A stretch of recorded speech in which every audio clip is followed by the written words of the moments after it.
Влезли в съгласие, помагайте си. Страх живота не намира сили. Написаното на небето е съдба. Рано или късно тя ще се сбъдва. Семейството е свято, домът е любов. Нека думите ви носят само добър зов. Пази земята, тя майка ни храни, а понякога с гняв тежко ни наказва.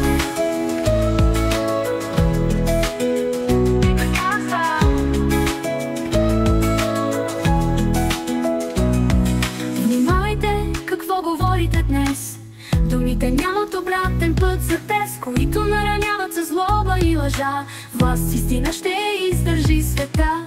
Семейството е свято, домът е любов. Нека думите ви носят само добър зов. Пази земята, тя майка ни храни, а понякога с гняв тежко ни наказва.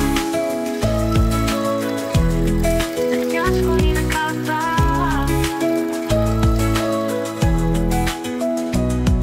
Не се карайте за домове, имоти, ако няма мир, нищо не струвате. Трудностите са от Бога, както и радостта. Всички времена имат своя тишина.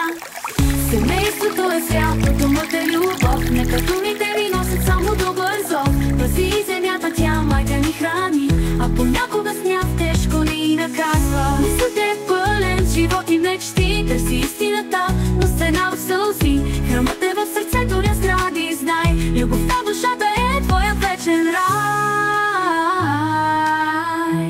Светозвучание над вселената. Светозвучание на Евангелия.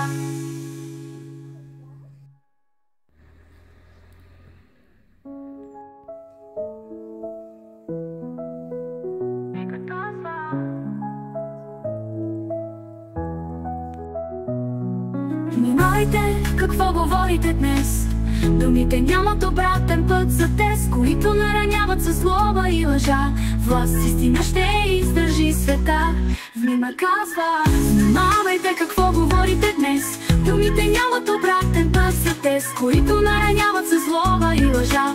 Власт истина ще издържи света. Семейството е свято, домът е любов. Нека думите ви носят само добър зов. Пази земята, тя майка ни храни, а понякога с гняв тежко ни наказва. Не се кайте за домове, имоти, ако няма мир, нищо не струвате. Трудностите са от Бога, както и радостта. Всички времена имат своя тишина. Пътят е пълен с живот и мечти. Търси истината, но стена в сълзи. Храмът е в сърцето, не сгради, знай. Любовта в душата е твоя вечен рай.